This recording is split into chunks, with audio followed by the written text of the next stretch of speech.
కృప మీ అందరికీ తోడైయుండునుగాక. తీతుకు గ్రంథము 3వ అధ్యాయము 15వ వచనము.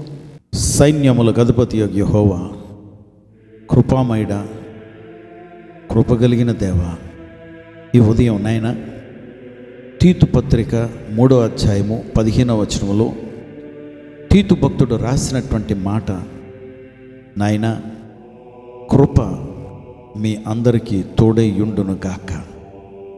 ఎస్ లార్డ్, నీ కృప లేనిదే మేము జీవించలేము, నీ కృప లేనిదే మేము చలించలేము, జీవితంలో ఏది కూడా ముందుకు వెళ్ళలేము, ఊహించుకోలేము.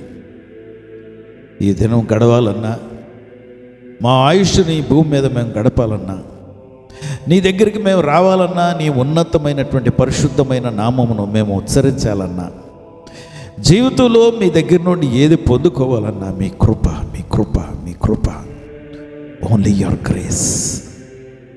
ప్రభా, నీ స్టాండర్డ్ ఎప్పుడు కూడా 100 out of 100, 99 out of 100 వచ్చినా సరిపోవద్దని మాకు తెలుసు. అంత 100 out of 100 మార్క్స్ తెచ్చుకునే స్తోమత, తెలివితేటలు మాకు లేవు, ఏ నైపుణ్యత లేదు, మాకేది చేత కాదు. జీవితంలో చతికిలు పడిపోయి, నష్టపోయి, కృంగిపోయి, కుమిలిపోతున్న వారమే. నీ కృప లేకపోతే ఉండలేమయ్యా.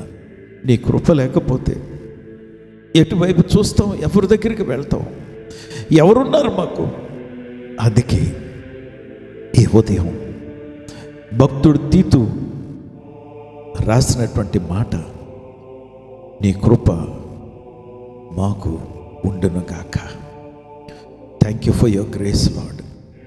మార్కులు రాలేదు కనుక నీ దయ మా మీద ఉండాలన్నా, నీ ఆశీర్వాదం మేము పొందుకోవాలన్నా, నీ కృప మాకు అనుగ్రహించి మమ్మల్ని రైజ్ చేస్తున్నావు. ఆ స్టాండర్డ్కి, ఆ ఎత్తైనటువంటి స్థాయిలోకి మమ్మల్ని పెంచుతున్నావు.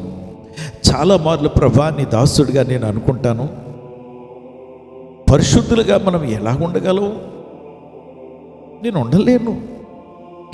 ఎస్ లార్డ్, నేను ఉండలేను. అందుకే నీ కృప నాకు కావాలి. నీ కృప మీద బొత్తుగా నేను ఆధారపడుతూ ఉన్నాను.